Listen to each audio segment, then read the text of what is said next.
Welcome to the program tonight. Also on our discussion, we will be taking stock of the state of the judiciary following the events, we can call them tumultuous, in the judiciary at the Supreme Court over the past week. We intend to have a big picture, highly intellectual discussion, and we have quite the panel for you. Dr. Otiende Amolo, who's the chair of the Commission on Administrative Justice. You know that as the Ombudsman's Office. We will also be having Elisha Ongoya, who's a renowned advocate to the High Court, as well as a law lecture. You don't want to miss that. The number is great as well. We'll be talking about expenditure within the presidency, and also, if you recall, court legislators had a bit of a hard time, in the cells over the last week. You don't want to miss my last word on that. That is all what we have for you on Checkpoint tonight. But first, let's get started with our top stories, and it starts off with some positive, hopeful news. Court has now suspended forthwith all anti-IEBC demos to pave way for talks on resolving the standoff over the electoral body. A statement signed by Court's Management Committee, James Orengo, says major sticking issues with the ruling Jubilee have been resolved. The statement further says there is an overwhelming likelihood of a bipartisan motion to trigger off the process of dialogue over the IEBC. Orengo in the statement says that the motion for the formation of a select committee to tackle the issue can now be tabled in Parliament as early as Tuesday this week. Court is now looking forward to the establishment of that joint select committee with the full weight of both coalitions. Now, the release of this statement came on a day when Deputy President William Ruto said he was optimistic that the much sought-after dialogue between the government and the opposition over the IEBC standoff would kick off in just a few days' time. Ruto expressed hope that the few sticking issues dividing the two sides would be ironed out by tomorrow. And now, Chris Zairu brings us that report. Slightly after 2 months of demonstrations against the IEBC staged by the opposition court that led to the deaths of 5 people and destruction of property, there is now hope of resolving the standoff. According to Deputy President William Ruto, the dialogue process could kick off in the next few days. Kama ni mazungumzo, sisi tuko tayari, na yale mambo machache ambayo yalikuwa yamesalia tunataka tuyakamilishe kwa siku 2 ama siku 3 zijazo. Tukamilishe haya mambo ambayo yamesalia, ndio tuketi chini tukubaliane kama Wakenya. Ruto, who was speaking during a church service in Lugari, Kakamega County, asked Kenyans to be patient as they wait for the process to start. He said dialogue and reconciliation was the only way to end the current stalemate. And there cannot be better placed people than those of us who God has given us the grace to be leaders, to be champions of peace, security and stability of our country. Ombea viongozi wetu. Ombea Kenya yetu. Tukuwe na mwelekeo ili hii Kenya tukuwe na amani.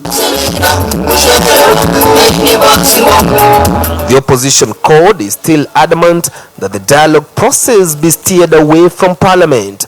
Court wants joint secretaries in the dialogue team be people from outside Parliament.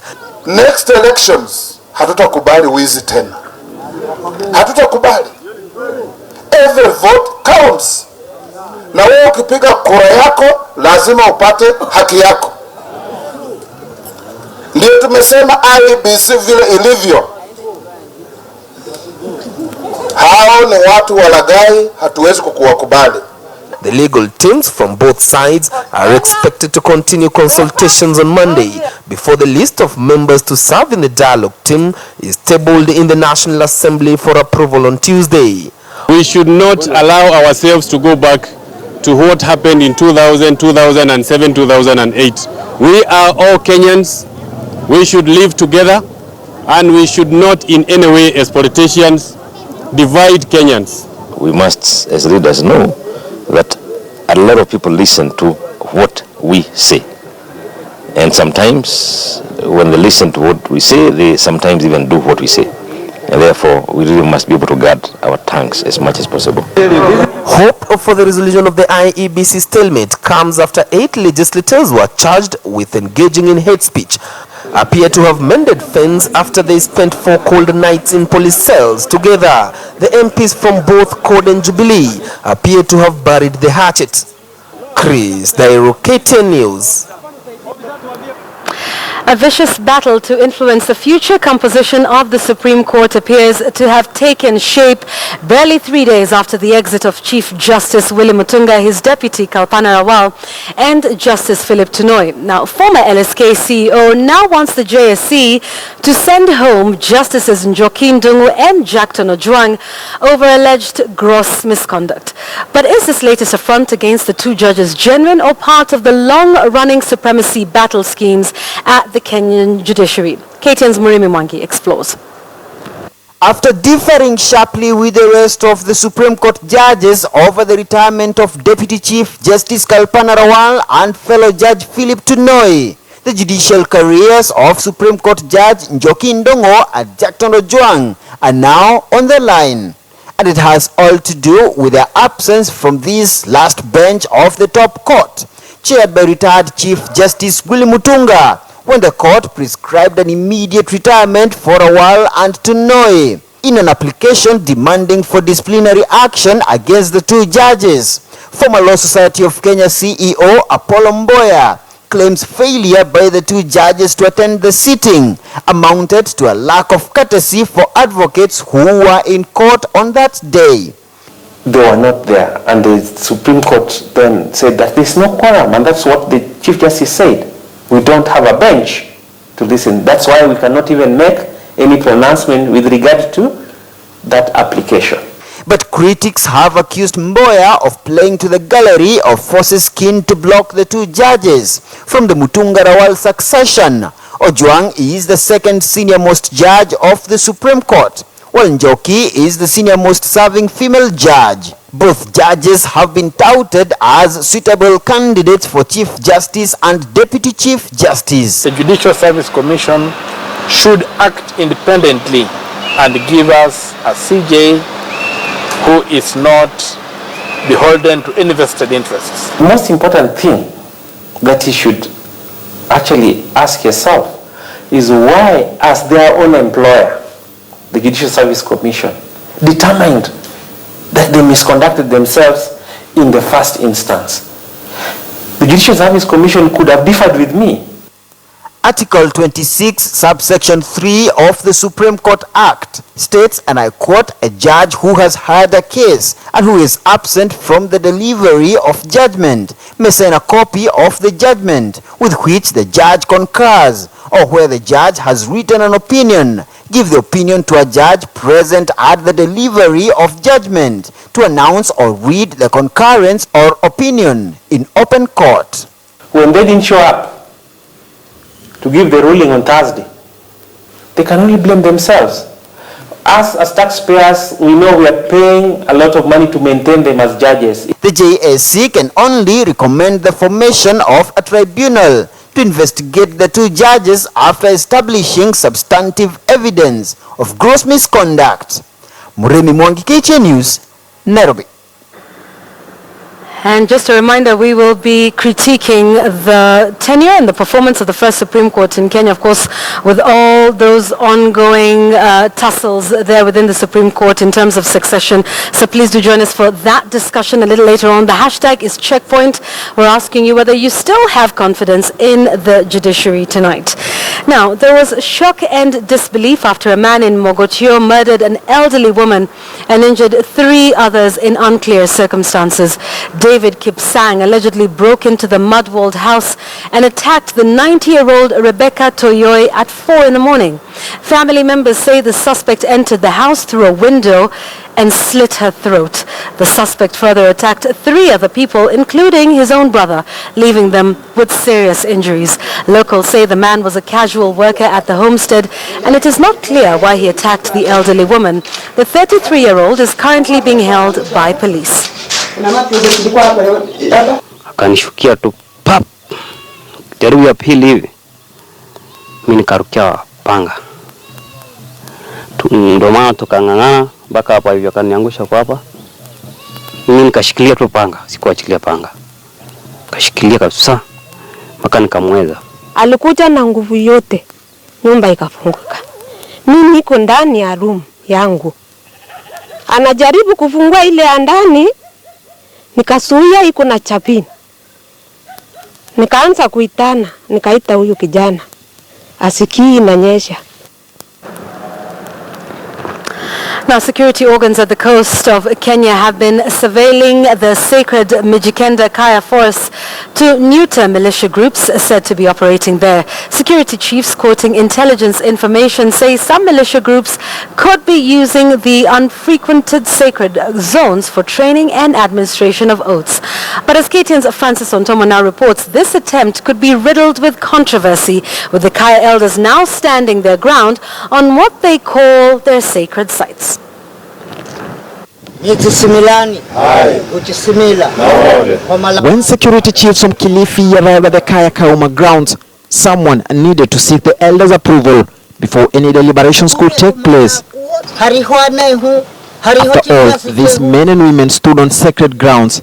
Mzee Hilary Motsuma will take up the mantle and engage security heads who had expressed interest in surveying the forest for security reasons. Hii siku ya leo iwe siku ya kutambulika kwamba hata maaskari wameingia na mabunduki katika Kaya, na hii ni kitu ambayo hairuhusiwi. Lakini kwa vile tunataka tuwe na ule uhusiano muhimu, mmeona ni kweli unavyomzaa sivyo unavyomlea. There are fears that some criminal gangs could be taking advantage of the sacred forest to train and plan attacks on innocent civilians, something that has prompted authorities to take an early precaution. A joint operation comprising of elders and the police will come deep into the forest. The Kaya forests are enlisted under the UNESCO World Heritage Sites. Hatutakubali mtu yeyote ambaye ni mhalifu kuoperate katika Kaya. Hatutakubali. Iwe ni MRC, awe ni mwizi, awe ni muuaji, mtu yeyote anayeitwa mhalifu hana ruhusa yoyote ya kufanyia uhalifu wake akijificha ndani ya Kaya. Some zones, however, needed those present to remove their shoes and tread carefully. This part of the forest is revered as the repository of the spiritual beliefs of the Mijikenda people and a place believed to be the home of their ancestors.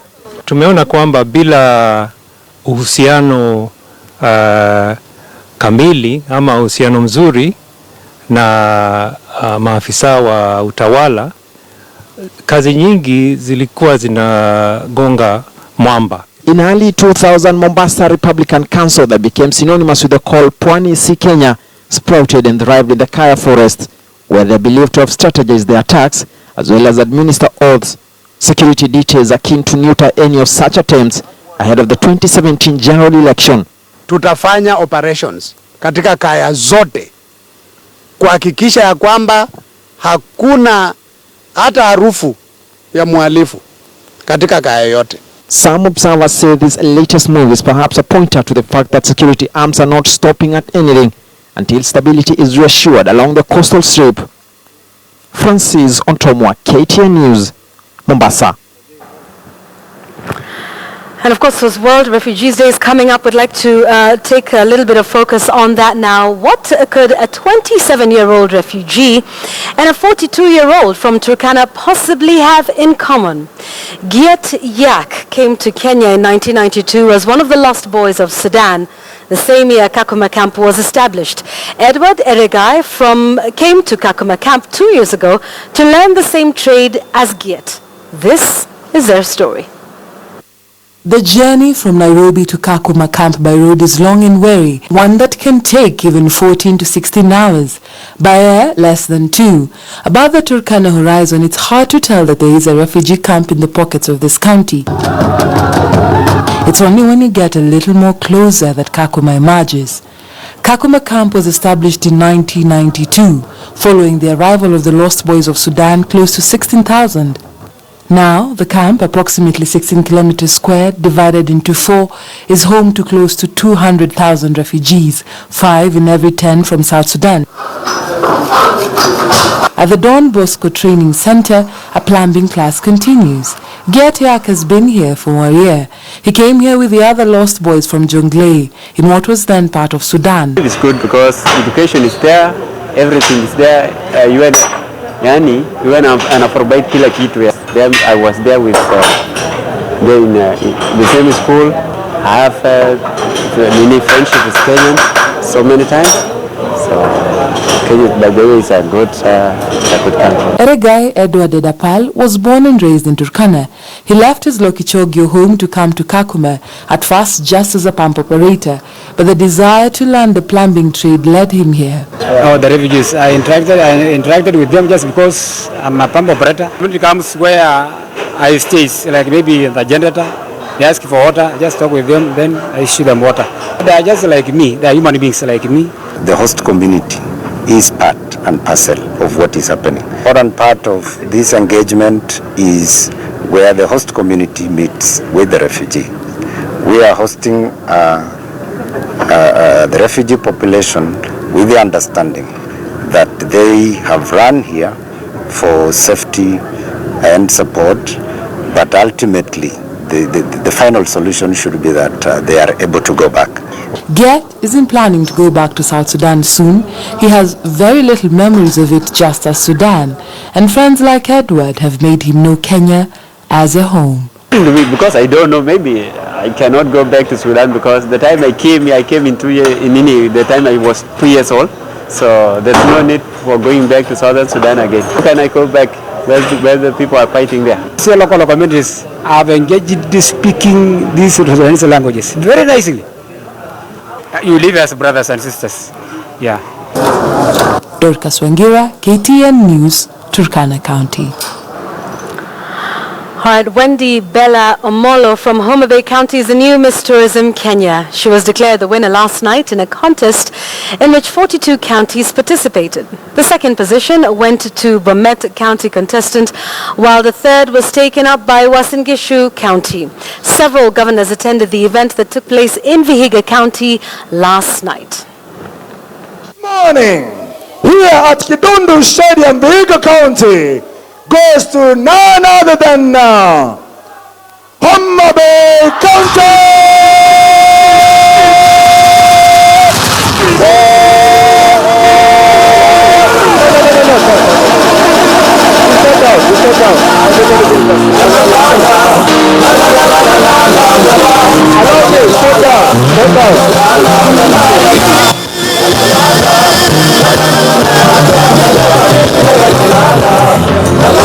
We all need love, we all need affection, and the way that you're looking at me, I can feel a connection.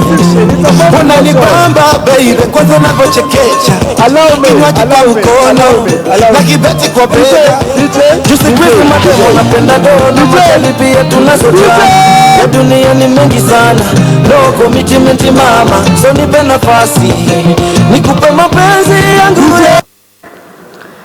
Congratulations to her there and all the others that participated in that contest. Now, a middle-aged woman in Nandi County is a living testimony that indeed negative ethnicity can be very tormenting. The 43-year-old Selina Cheptum from Ainapengtum village is blaming her broken marriage to the 1992 ethnic violence that saw her dumped by the man she called husband. Whenever she hears the word ethnicity, her heart bleeds for the country. And as Elvis Koskei reports, the last 24 years have been a nightmare, for she has not set her eyes on her 3 children. A visit at her home reveals a miserable life Selina Cheptum lives, along with her aging mother.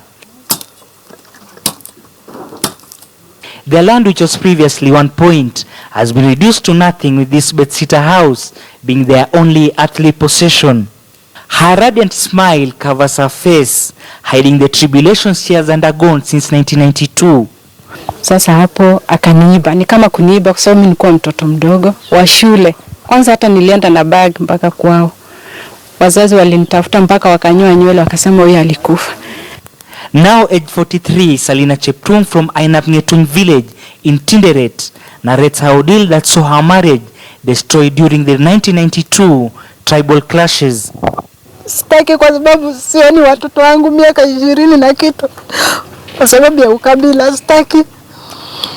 Sitaki kabisa. Sitaki mtu anaita mtu Mnandi, Mjaluo nini, ita mtu jina lake. Na ni mtu ni Mkenya. Hakuna mambo ya ukabila, ni mbaya. She tearfully narrates how her former husband turned into a monster just because of differences in ethnicity. Sasa singekuwa na watoto wangu. Sijui kama walikufa ama wako hai, sijui. Niko tu. Hata saa zingine nikikumbuka nasema sijui niende mtoni nianguke ndani. Tulikuwa maisha mzuri, watoto walikuwa shule mzuri ya academy, tunajipanga vizuri, lakini sasa hai. Sikudhania itakuwa hivi. Her story is that of a fall from grace to grace, contrary to her earlier belief that their marriage was made in heaven. Kumbe alisikia, akuja na kisu sasa. Vile alitaka kuinua hiyo jora juu hivi, watu stand wakamwambia usimuue, chukua watoto, chukua kila kitu muacha. Akaambia watoeni nguo zote aende bila nguo. Cheptum now lives in abject poverty, selling mandazis and having lost her 3 children, now calls on Kenyan leaders to push for unity of Kenyans and end negative ethnicity that now threatens the country's social fabric. Alinitesa sana. Lakini ninasema tu namsamehe kwa sababu haikuwa kupenda kwake. Tusameane. Sasa mimi sijui kama ako hai ama yuko hai, sijui. Hata hawa watoto sijui kama wako hai. Naomba tu serikali wanisaidie. Niwaone tu. Tupatane. Sasa nimeseeka. Sasa nimefikiria nitakufa niwache kabla sijaona ya watoto.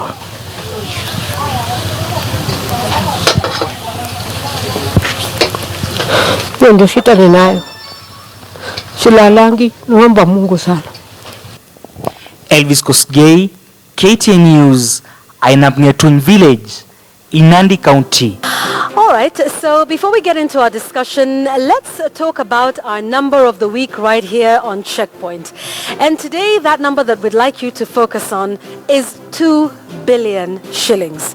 Now, 2 billion is the amount in total, according to the controller of budget report, that was spent by both President Uhuru Kenyatta and his deputy on hospitality in the first 9 months of the last financial year alone. Both of them spending that huge amount of money. Now, President Uhuru Kenyatta, as you well know, is known for preaching austerity, and this was since his days as finance minister when he asked his counterparts to use Passats instead of the high-end European guzzlers, you may remember.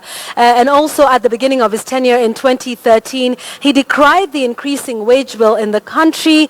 Even when the teachers were awarded quite a bit of money by the Supreme Court last year, he said can't pay, won't pay, they don't have enough money. So let's break this down for you, this number further. And this is just a snapshot of the Controller of Budget report that talks about Q3 expenditure.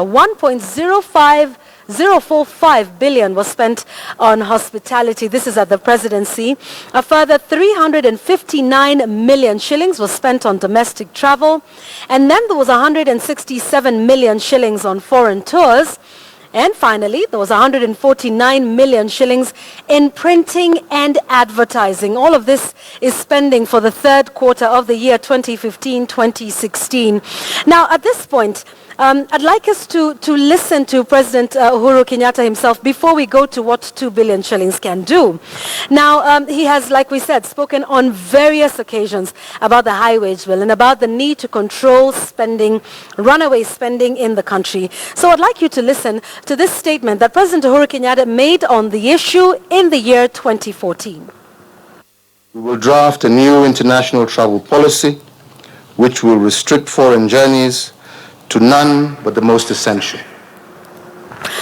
And then he had more to say about that earlier this year in February 2016 at a meeting between the two levels of government, that's the national and the county governments. Listen to what he said. And in order to avail more resources for development, resolve as follows. Point 1, to adopt a policy of austerity aimed at eliminating wastage so as to release more resources from recurrent expenditure to development. 2, redouble our efforts aimed at increasing revenue collection, both at the national and county governments, to grow the overall resource basket. 3, achieve a 50% reduction in travel expenditure and allowances across all government organs, including the judiciary and the national and county legislatures, among other measures. Right. Now, during that speech, he also pledged to form a team that would look into the functions of the 2 levels of government and check whether there was duplication of roles to avoid wastage. We're yet to hear of the results of that. So let's talk about what 2 billion shillings can do. Remember, 2 billion shillings used by both Deputy President William Ruto and President Uhuru Kenyatta on hospitality in the first 9 months. So what can 2 billion shillings do? Let's break this down for you. Now, first of all, the annual budget for the Ethics and Anti-Corruption Commission stands at 2.6 billion shillings. Fine, the EACC under the chairmanship of Philip Kiniso has said this money is not enough, but as of this moment, it can run and fund the operations of the anti-corruption body in the country for 1 financial year. Well, what else can 2 billion shillings do in this country? Well, you may remember the immunization campaign against measles, mumps and rubella. That's the MMR vaccine. That cost the country 2.1 billion shillings that concluded just recently. Now, let me break this down for you, what this 2.1 billion shillings did in this specific campaign. Now, this was a campaign for children, as you know, aged between 9 months and 14 years. It targeted 11 prone countries: Kilifi, Mombasa, Meru, Mandera, Wajir, Garissa, Baringo, West Pokot, Turkana, Samburu, and Narok. That 2.1 billion shillings was used to set up 20,000 vaccination centers and buy 21.8 million doses of the vaccine, together with the 23.5 million syringes that would be used. Finally, that 2.1 billion shillings was used to train 42,000 health workers and a further 24,000 volunteers for this exercise. Now that, of course, we know is a big killer in the country, particularly for those children aged between 9 months and 14 years, and has some far-reaching effects on expectant mothers. That is what 2 billion shillings that was spent in the first 9 months of 2015-2016 on hospitality by the presidency.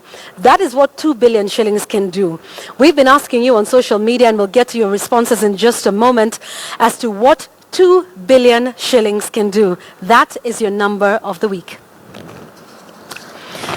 Okay, so lest we forget, we like to remind you every week right here on why this is such an important exercise. And this is what we keep saying right here on Checkpoint. The politicians are getting ready. The talks on the IEBC are going on. Most likely, we have the commissioners being replaced. Everybody's getting ready for the next election. Are you? You, the voter, are the most important deciding factor in this issue, and you have the power.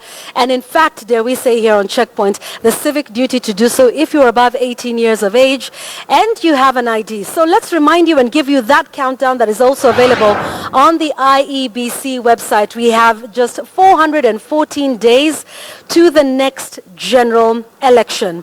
Now, many of you are asking, so what does this mean and what preparations can you do? Well, we want to remind you that the process of voter registration is continuous, and it is a process that is taking place at the constituency level. That means across the 290 constituencies in this country, voter registration is taking place.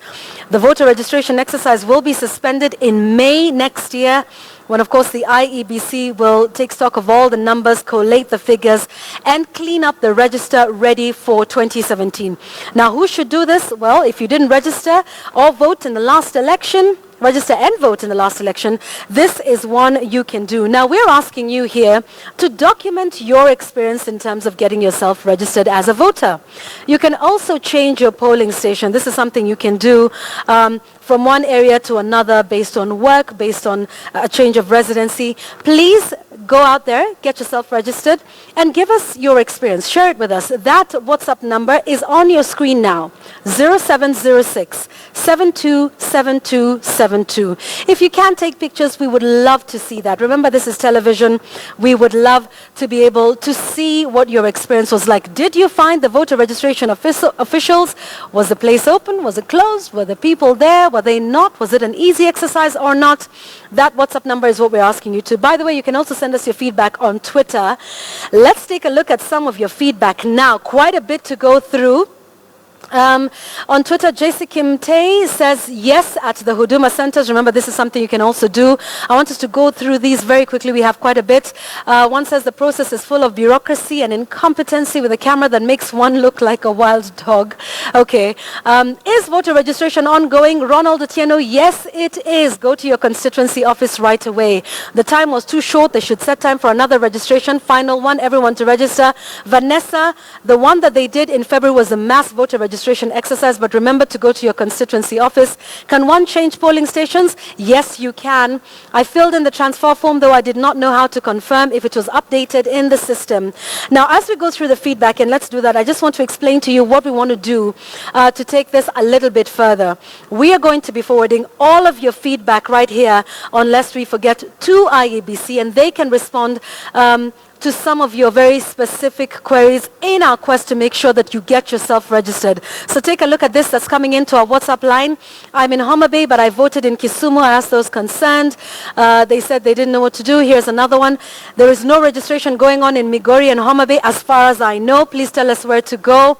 Morris, we will be getting in touch with you, of course, as soon as we forward your details to the IBC. How come here in Taita Taveta no voter registration being carried out? That's Robert. Thank you very much for sending in your WhatsApp feedback. As you can see, quite a bit. And so we ask you to continue to do that. What we will do from here on is forward all of this feedback to IEBC officials and get them to answer to your queries. This is our duty right here on Checkpoint to make sure that you carry out your civic duty, which is to vote. If the politicians are getting ready, if IEBC themselves are getting ready, what are you waiting for? Conduct your civic duty today. Go out and get yourself registered. That WhatsApp number again, 0706 727272. We will definitely get in touch with IEBC officials and answer your queries. So keep your comments coming in and keep your feedback coming in throughout the week. Lest we forget, the voter registration exercise is continuous, and it is your duty, I think, to make sure you get registered and decide who will lead this country for the next 5 years at all the various levels of government. We always end the show with my take on some of the big stories of the day. And so, to my take tonight, it is about the dramatic events that we saw in the country this week. 8 people, 6 of them men and 2 women, are accused of hate speech. There is public outcry. Then they're all dramatically rounded up in the city and are locked away at 2 police stations for 3 nights. Now, on any other day, this episode would have passed without incident. After all, spending as long as 1 week in a police cell in Comunicado is just the kind of thing thousands of Kenyans deal with all the time. But no, these were not ordinary Kenyans, or so they told us. They were members of parliament, the August House. 4 days after the arrests, one of their lawyers, John Haminwa, made a most amazing submission in court. He pleaded with the magistrate to release these MPs since, in his words, and I quote, they were living in deplorable conditions. In fact, he went further to state that the 8 should not have been subjected to the conditions he described as inhumane since they were representatives of the Kenyan people. Now, Kabete MP Ferdinand Waititu, for instance, was said to have been forced to use his shoes as a pillow. Machakos Senator Johnston Muthama's sister complained loudly that the legislator had not changed clothes for 24 hours. Kilifi woman representative Aisha Juma said her cell was unfit for human habitation, and each of the rest had their own tales, from cold floors to having ugali and cabbage for lunch to being denied any visits by relatives and friends. There is no doubt, ladies and gentlemen, that detention facilities in Kenya, whether police cells or prisons, are deplorable. As a matter of fact, no one should live in them in their current condition. But the truth is that they exist and people live in them. Why then would members of parliament expect any preferential treatment while thousands of Kenyans languish in these very cells without the luxury of a lawyer to argue their case? These ordinary Kenyans have no media to highlight their plight and no politician to give ultimatums to the government on their behalf. How many of these members of parliament have ever fought this hard for the so-called ordinary Kenyans to be held in dignified cells? How many bills of such nature, for example, are pending before either house? It is gratifying to note that now the Kilifi woman representative Aisha Jumwa has pledged to pay for the refurbishment of the cell where she spent 3 nights. And perhaps the other 7 should follow suit. But it appears that many leaders in this country are still completely out of touch with the reality of those they represent. And if locking them up occasionally is what it will take to put them in the shoes of the electorate, then so be it. Perhaps the court legislators may want to stage nationwide protests regarding the state of our detention facilities next time. And that tonight is my take. Thank you very much for watching our show today and every Sunday. I'm Yvonne Okwara Matole. Our sign language interpreter was William Silla. We wish you a great week ahead. Good night, Kenya.